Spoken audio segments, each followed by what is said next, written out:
let me ask you something real quick. Since when did being patriotic make you not black enough? I really want to know that. Since when did supporting America automatically mean you voted for Trump? And more importantly, since when did politicians start talking to black voters like we're their problem? Peep. I don't want to brag, but nobody can do some of the shit I'm doing. I mean, shit, I got the one dude like Bam Bam, then I get Iran like clack, clack, clack. Who can fuck with me? Who? I got these liberals and far-right Tate idiots talking this and talking that, crying like babies. Man, fuck them. Hey, I don't want to. My hair was only right today. Getting ready to go get it braided, but y'all don't care. You know what I'm saying? I got a little, a little jiggle with it. A little so. If you know, you know. Now, look, before somebody in the comments start hyperventilating, relax, all right? It's a meme. But memes exist for a reason. They exaggerate something people already feel. And whether people like it or not, Trump has always had this weird ability to turn politics into entertainment. Some people hate that. Some people love it. But one thing you cannot deny, the man understands how to command attention. And attention in politics, that's power. That's real power. But the real reason I showed that clip first is because it sets up the bigger question that's been floating around lately, right? Why are more black Americans suddenly willing to criticize the Democratic Party publicly? Because that wasn't always the case. And that's where this moment comes in right here. I am going to tell y'all right now, I'm on the verge one of these days real soon to blow on a gasket. If I see that lady, figuratively speaking, in our face one more time talking about she told us so, it's pissing me off. Because it's implying that we didn't support her. Nearly 75 million people voted for her. You had a 107-day campaign. 75 million people almost showed up to vote for you. You had $1.5 billion to spend. We supported you.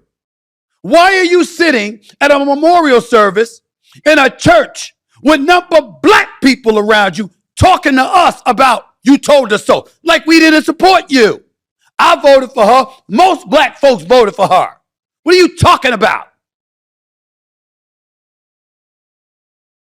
We supported you when you didn't necessarily earn our support.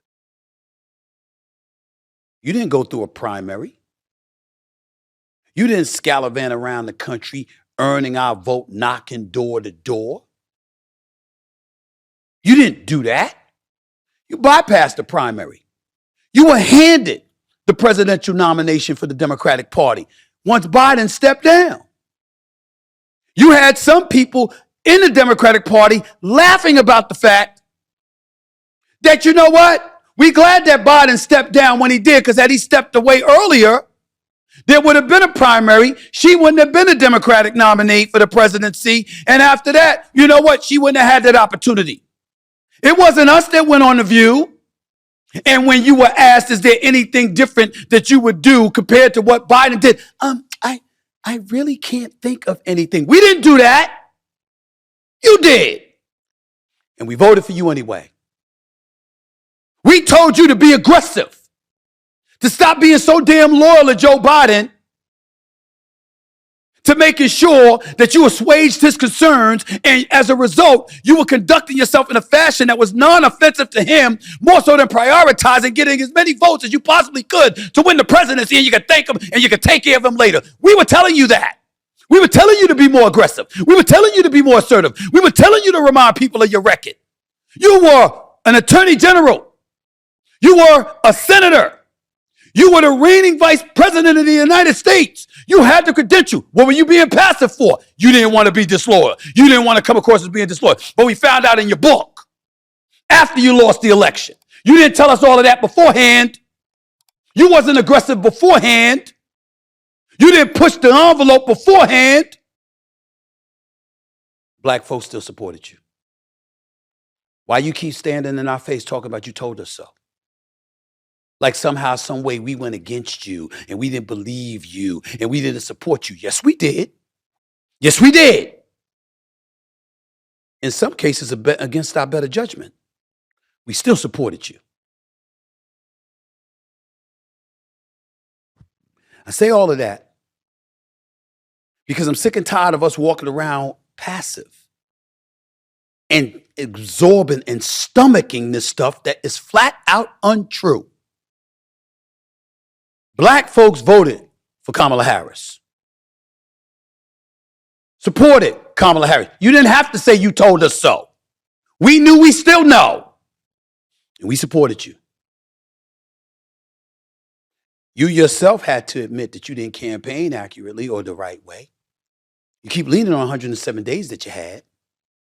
You keep leaning on the fact that you were at a disadvantage. You still had $1.5 billion. You still beat Trump on a debate stage when you went up against him. You yourself said that you had more voters come out to vote for the Democratic nominee for the presidency of the United States in America than anyone in history. Why do you keep saying you told us so? Very annoying. It's not fair to us who supported you. It's not.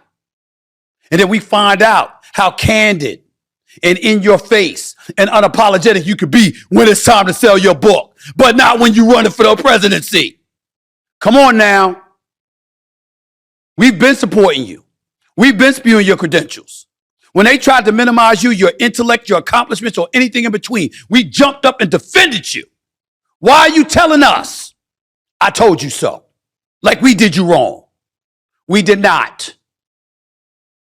If anything, we told y'all, and we're glad it did not pan out the way that y'all wanted it to.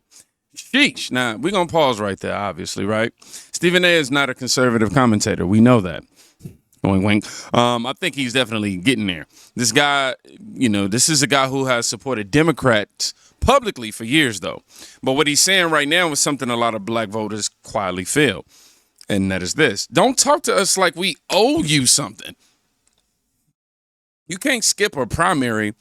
You can't show up late and then turn around, and say, I told you so. You can't treat support like it's automatic. That doesn't land like leadership. That sounds real condescending. It lands real, I don't even know, what's the condescension? Something like that.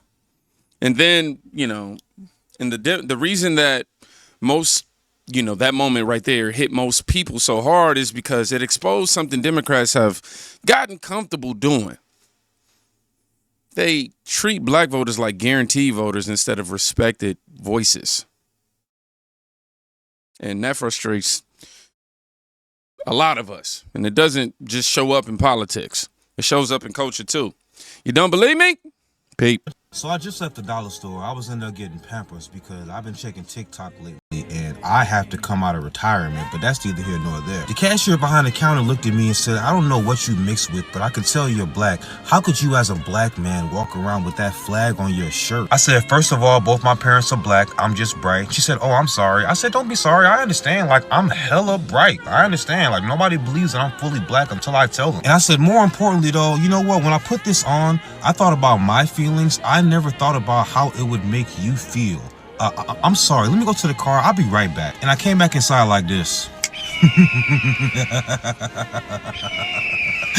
The bitch was furious. She was furious. So I just left the... Let's really think about what just happened here. A man walks into a store wearing an American flag. A shirt, that is, my fault. And the first reaction is, you ain't fully black. Think about that. Somehow, the American flag, the flag of the country black Americans fought, bled, marched, and protested in, is now treated like a political uniform. And the crazy part is the flag doesn't belong to a party. It doesn't belong to Republicans. It doesn't belong to Democrats, the center. It belongs to America. But somewhere along the line, patriotism got turned into political accusation. Oh, you like the flag? You must be MAGA. You know what?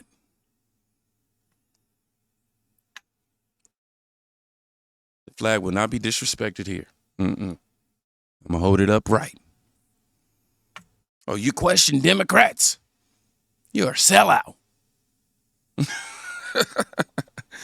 And once you start putting people in those boxes, obviously, you know what comes attached to that.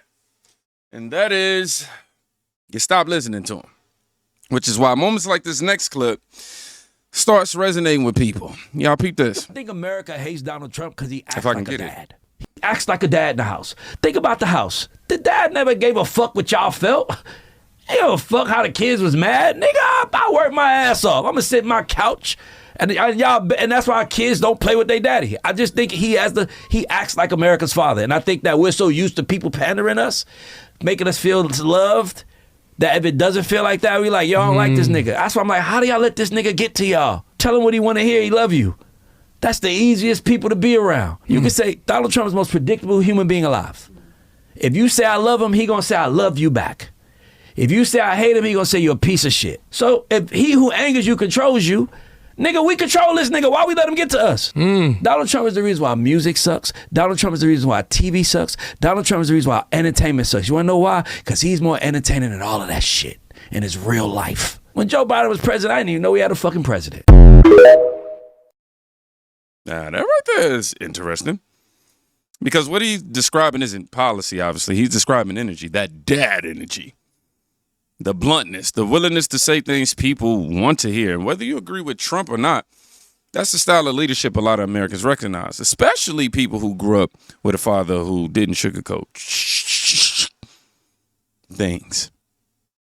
Now, obviously, I don't agree with a lot of what he said. Now, to his point, Trump affecting so many different aspects of entertainment in America, I can see that. But not in the way that he was describing it, in my opinion. Is that a gray hair?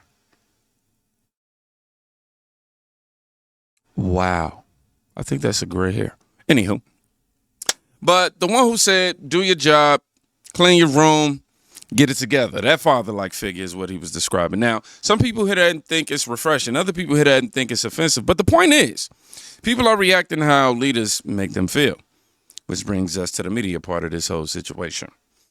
Because this next clip might be the funniest of the bunch if you ask me. Hold on, let me make sure the volume up on this one. Oh, wow. Oh, wow. Why did it do that? Give me a second. Yeah, I know. Malfunctions. I blocked CNN at my mom's house using parental controls. Now she keeps calling me saying she can't watch the news. And that's how you save America. Everybody have a good night. And that's how you save America. I blocked. Now, obviously that's satire. But satire works because it highlights something real. Millions of Americans feel like the news stopped being news. Now, I don't want to censor nobody. But yeah, it stopped being news. News stopped being about news. And it started being about narrative management more than anything. And once people started believing that, they stopped trusting the messengers. Which is why you're seeing something that used to be rare. People across different communities, including Black Americans, starting to question things that we used to accept automatically. And once that door opened, that conversation starts getting more and more and more uncomfortable, like this one. Okay, Uncle Donnie, I got one request. I think we need to change the voting to only people who have jobs can vote. If you don't contribute to the economy, your ass can't vote.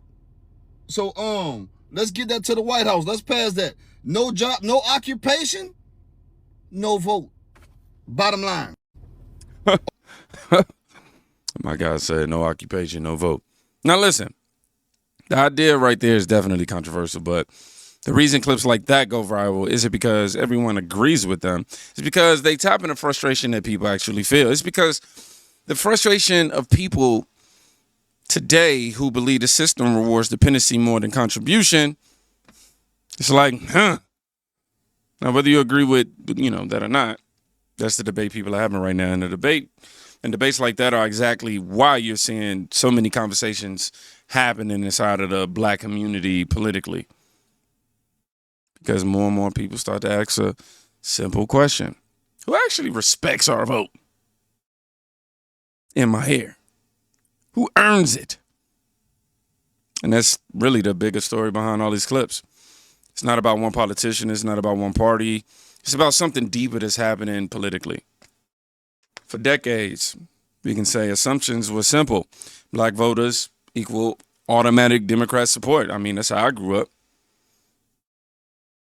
And, but assumptions get dangerous when they turn into entitlement because people don't like to feel taken for granted. I know I don't. And the moment voters start realizing that they have actual leverage, that's when the conversation really changes. That's when politicians actually have to earn trust again. Stephen A. Smith calling out Kamala Harris wasn't just a rant. That was a signal. A signal that the political conversation inside the black community is starting to get a lot more independent. And when voters start thinking more independently, that's when the entire political landscape shifts. So the real question isn't which party wins the argument. I think the real question is, are politicians ready for voters who are no longer willing to just fall in line? Because their era is ended. So if you made it to the end of this video, I want you to type independent thinking. Yeah.